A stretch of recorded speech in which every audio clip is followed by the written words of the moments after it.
Hello everyone. So 5 history MCQs premix series, और आज हम बात करेंगे स्टोन एज के बारे में। मतलब जो क्वेश्चंस होंगे हमारे वो स्टोन एज के ऊपर होंगे सारी, और यहाँ पे हम पैलियोलिथिक, मेसोलिथिक, नियोलिथिक उन पे क्वेश्चंस देखेंगे। और बहुत सारे क्वेश्चंस पहले आए भी हैं। आपका एम क्या है कि सारे क्वेश्चन सही करना। जितने भी क्वेश्चंस आप सही कर पा रहे हैं कमेंट सेक्शन में हमें फटाफट बताइएगा क्या स्कोर आ रहा है आपका। ऑनेस्ट रहना है, खुद से ऑनेस्ट रहेंगे, लाइफ में काफी आगे बढ़ेंगे। टाइम वेस्ट नहीं करते हैं, पहले क्वेश्चन पे चलते हैं। पॉज कर लीजिएगा वीडियो और देखिए। Consider the following Palaeolithic sites. अब आपको बताना है कि इसमें से कितने पेयर्स करेक्टली मैच्ड हैं, जो आजकल हॉट फेवरेट हो गया है यूपीएससी का। टाइम वेस्ट नहीं करेंगे और अच्छे से चलते हैं। अब जैसे होपफुली आपने पॉज कर लिया होगा, कुर्नूल। कुर्नूल जो है वो तमिलनाडु में नहीं है, वो है आंध्र प्रदेश में। बेलन वैली की अगर हम बात करें वो राजस्थान में नहीं है, वो है यूपी में। सो दैट मीन्स एक ही सही है, अतीर रामपक्कम, जो कि है तमिलनाडु में। तो आंसर क्या है? Only one. और अतीर रामपक्कम जो है वो काफी न्यूज में रहता है। चेन्नई से आई थिंक 60 किलोमीटर दूर है अतीर रामपक्कम। कुर्नूल आपको यहाँ पे दिख जाएगा। बेलन वैली, रिवर बेलन जहां है वहां आपको दिख जाएगा, और ये है यूपी में। ठीक है ना? तो ये बात थोड़ा सा ध्यान रखिएगा, ये कुछ पैलियोलिथिक साइट्स हैं, इसको देख लेना है अच्छे से। ठीक है, अब हम उत्तर प्रदेश बेलन वैली की बात कर रहे थे, कुर्नूल इन आंध्र प्रदेश, और तमिलनाडु अतीर रामपक्कम। अगेन टाइम वेस्ट नहीं करेंगे। अब कुछ ऐसे पैलियोलिथिक साइट्स होते हैं, हिस्ट्री ऑप्शनल तो है नहीं आपका कि 20 क्वेश्चन करना है मतलब जो साइट्स हैं उसके ऊपर, और उनके बारे में 30 या 50 वर्ड में आंसर लिखना है। नहीं ऐसा। तो जो न्यूज में रहे ना करंट अफेयर्स में, वो देखते रहिएगा। अतीर रामपक्कम बीच बीच में न्यूज में रहता है। सेकंड क्वेश्चन पे आते हैं, पॉज कर लीजिए video. Which among the following is the earliest form of pottery in the Indian subcontinent? We are not saying कि अर्लीस्ट कौन है, हम कह रहे हैं इन चारों में अर्लीस्ट कौन है।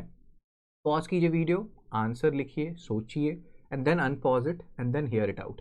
तो आंसर क्या है इसका? Black and red ware. मैंने आपको एक निमोनिक भी बताया था, BOPN, black and red ware, ochre coloured pottery, then painted grey ware, northern black polished ware. सबसे लेट आया है northern black polished ware. BOPN का हमने देखा था अराउंड 2400 BCE। तो चालकोलिथिक पीरियड, चालकोलिथिक जो कल्चर था, और इंडस वैली दोनों जगह मिलता था। ऑर्चरी कलर्ड पॉटरी जो है 2000 से 1500 BC बहुत लोग बोलते हैं, कुछ लोग मानते हैं कि 1000 BC तक मिला, अर्ली वैदिक पीरियड में मिलता था। पेंटेड ग्रे वेयर जो है उसके बाद 1000 से 600 BC, मतलब LVP, लेटर वैदिक पीरियड में ये मिलता था। और नदन ब्लैक पॉलिश वेयर तो आगे फिर मॉडर्न पोस्ट मॉडर्न पीरियड में भी मिलता था, pre modern post modern period में भी मिलता था। तो सबसे लेटेस्ट है northern black polish ware. Black and red ware answer है इसका, और ये क्रोनोलॉजी है जो भी हमने डिस्कस किया। देख लीजिएगा इसको। इन्वर्टेड फायरिंग टेक्निक कहते हैं कि BRW जो बनता था वो इन्वर्टेड फायरिंग टेक्निक से बनता था। अगेन ये पॉइंट भी आपको याद रखना है। इन्वर्टेड फायरिंग टेक्निक मतलब जनरली क्या होता है, आप आग नीचे लगाते हो और धुआं ऊपर की तरफ जाता है। लेकिन अगर मैं उल्टा टेक्निक कर दूं, आग ऊपर लगाऊं और धुआं नीचे की तरफ जाए, इस तरीके से मैं आग लगाऊं, that is called inverted firing technique. लेकिन आप किसी की जिंदगी में आग मत लगाइए। Hope you are understanding what we are trying to do here. तो इस तरीके से जो पॉटरी को मोल्ड किया जाता था, और जो फिर जो रिजल्टेंट पॉटरी मिलती थी उसको बोलते थे हम ब्लैक एंड रेड वेयर, और ये है इन्वर्टेड फायरिंग टेक्निक। यहाँ पे आपको दिख रहा है ये northern black polish ware, ochre colour pottery, painted grey ware, और यहाँ पे ये जो चीजें दिख रही है आपको, ये है परफोरेटेड जार। परफोरेटेड जार का क्या यूज होता है? दारू बनाने के लिए, वाइन बनाने के लिए। नहीं करते ऐसा, गंदी बात, गंदी गंदी गंदी गंदी गंदी बात। अब ये थर्ड क्वेश्चन है, और इस क्वेश्चन को अच्छे से करना है। मैच द फॉलोइंग है, पॉज कीजिए वीडियो को, ठीक है ना, और करेक्ट पेयर चूज कीजिए, ठीक है ना। हो, अब मैं आंसर बताता हूं और फिर मैं आपको सोर्स बताता हूं इस क्वेश्चन का। तो मगध, हमें पता है कि मगध में फर्स्ट बिग किंगडम जो है वो इमर्ज हुआ था, तो B1 हो गया। अगर B1 हो गया हमारे पास, तो we are left with B and D। उसके बाद अब देखिए क्या चीज आपको पता है, इंडस एंड इट्स ट्रिब्यूटरीज। हमें पता है ना, इंडस और उसके ट्रिब्यूटरीज के पास हमें क्या मिला था? इंडस और उसके ट्रिब्यूटरीज के पास हमें फर्स्ट सिटीज मिले थे, राइट, जो हड़प्पन सिविलाइजेशन की हम बात करते हैं। तो D5 हो गया। सो दैट मीन्स आंसर क्या होगा? A2, B1, C4, D5, E3। Even तो अगर आपको आंसर नहीं भी पता होगा तो भी आप ऑप्शन एलिमिनेशन से इस क्वेश्चन को सॉल्व कर सकते हैं, ठीक है। अब द पॉइंट हियर इज कि सर ये क्वेश्चन का सोर्स क्या है, मैं आपको सोर्स दिखाता हूं। एक सेकंड रुकिएगा।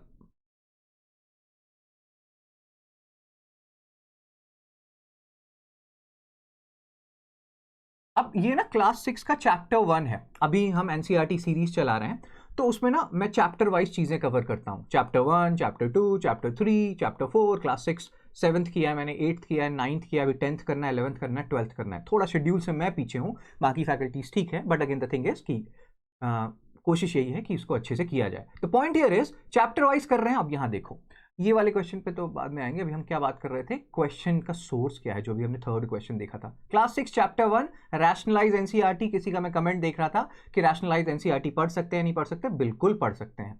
तो अब यहाँ पे ये देखिए क्वेश्चन नीचे आएगा, ये क्वेश्चन है, यहां से मैंने उठाया है क्लास 6 के चैप्टर 1 के किताब से मैंने ये उठाया है। अगर ये क्वेश्चन गलती होगा तो कितना दुख होगा आपको, क्योंकि फिर ये पॉइंट आ जाएगा कि क्या आप 5वीं पास से तेज हैं।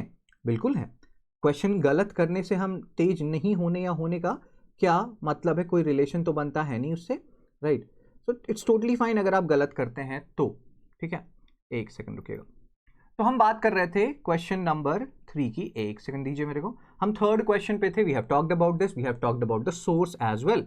फोर्थ क्वेश्चन पे आते हैं, with reference to stone age proto history refers to. Proto history term आता है, प्री हिस्ट्री, प्रोटो हिस्ट्री, क्या मतलब होता है प्रोटो हिस्ट्री का?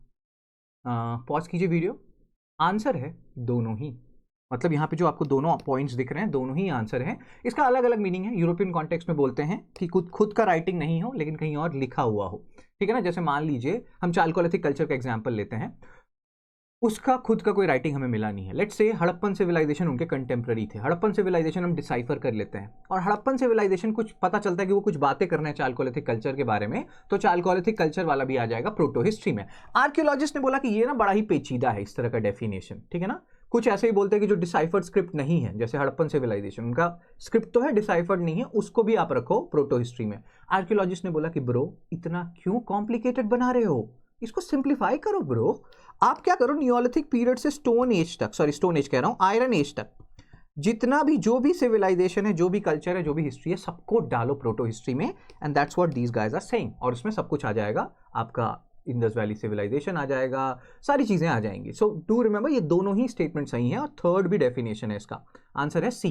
प्री हिस्ट्री क्या है? जो राइटिंग के इन्वेंशन से पहले जो हिस्ट्री एग्जिस्ट करती है, ऑलमोस्ट 99% हिस्ट्री वर्ल्ड की, वो प्री हिस्ट्री है। प्रोटो हिस्ट्री क्या है? उसके बाद फिर आता है हिस्टोरिकल पीरियड। प्रोटो हिस्ट्री का 3 मीनिंग है, अभी मैंने आपको ये 3 मीनिंग बताया। फटाफट इस वीडियो को पॉज कीजिए और ये तीनों मीनिंग देख लीजिएगा, उसके बाद भी कोई डाउट रहे तो मैं हमेशा आपके लिए हूं, ठीक है ना। फिफ्थ क्वेश्चन, लास्ट क्वेश्चन पे आते हैं। Consider the following statements. अब यहाँ पे आप पूछोगे सर ये ज्योग्राफी का क्वेश्चन यहाँ क्यों, वो भी मैं बताऊंगा अभी। फटाफट पहले इसको सॉल्व कर लीजिए। Kabul is a right bank tributary, Jhelum is a left bank tributary, Yamuna is a left bank tributary of Indus river. कितने स्टेटमेंट करेक्ट हैं? आंसर बताता हूं। फर्स्ट सेकंड दोनों ही करेक्ट है, यमुना लेफ्ट बैंक ट्रिब्यूटरी नहीं है, तो आंसर क्या होगा? ओनली 2। गलती से आपको अगर ए और सी भी लग गया और बी आपको गलत लग गया तब भी आपका आंसर सही हो जाएगा। इस तरह के क्वेश्चंस में ऐसा गेम है, ठीक है ना। द पॉइंट हियर इज कि अब इस क्वेश्चन का सोर्स क्या है सर, चलिए सोर्स देखते हैं। और मैंने इसको हिस्ट्री में क्यों रखा सर, वो भी देखते हैं, ठीक है ना। अब देखिए यही मैं आपको दिखा रहा था क्लास 6 चैप्टर 1 जो है हिस्ट्री एनसीईआरटी में रैशनलाइज कंटेंट अभी पढ़ा रहा हूँ, क्योंकि मैं वैल्यू एडिशन तो वैसे भी करवाता ही हूँ और लेटेस्ट पढ़ते हैं जब पढ़ ही रहे हैं, तो वैसे आप कोई भी एनसीईआरटी फॉलो कर सकते हैं। अब यहाँ पे हम जो क्लास 6 एनसीईआरटी चैप्टर 1 आप देख रहे हैं, अब इसको यहाँ पे देख लीजिए। ये जो आप देख रहे हैं ना, ये मैप है। अब ये हिस्ट्री में उन्होंने ये मैप दिया है। एक हिस्टोरिकल ज्योग्राफी करके भी कॉन्सेप्ट होता है, where when in history also you talk about certain things, certain rivers की उनका क्या चेंज हुआ है, courses etcetera. Hope you can understand this. तो यहाँ पे भी आप देखो काबुल रिवर के बारे में बातें हुई हैं, ठीक है ना। और आपको दिख जाएगा कि काबुल रिवर जो है वो राइट बैंक ट्रिब्यूटरी है, ठीक है ना। अब जैसे भी आप मान लीजिए आप ना झेलम रिवर बन जाइए, और झेलम रिवर बनने के बाद आप देखिए कि झेलम रिवर को जो काबुल रिवर है वो कैसे ज्वाइन कर रही है, उसके राइट हैंड साइड से या लेफ्ट हैंड साइड से, और सोर्स से देखिए कि सोर्स से इंडस रिवर कहां से वो आ रही है। इतना एक्टिंग करना पड़ता है समझाने के लिए। दैट मींस आप देखो जम्मू कश्मीर की तरफ से होते हुए आ रही है, आप बन जाओ इंडस रिवर, आपके राइट हैंड साइड से आ रही है, लेफ्ट हैंड साइड से ज्वाइन कर रही है काबुल, तो उससे आपको आइडिया लगेगा कि राइट बैंक ट्रिब्यूटरी क्या होता है, लेफ्ट बैंक ट्रिब्यूटरी क्या होता है। वैसे श्रद्धा मैम आपको और अच्छे से ये चीजें बताएंगी या बताती ही हैं, ठीक है ना। तो ये कुछ बातें हैं जो हमने अभी की हैं और होपफुली ये बातें आपको हेल्प करेंगी चीज़ों को डील करने में। और ये 5th क्वेश्चन था जिसके बारे में अभी हमने बातें की, ठीक है। सो अब एनसीईआरटी के बारे में मैंने आपको बताया कि चैप्टर्स से कैसे क्वेश्चंस निकलते हैं और हम चैप्टर वाइज चीज़ों को कवर कर रहे हैं, और यही एम है।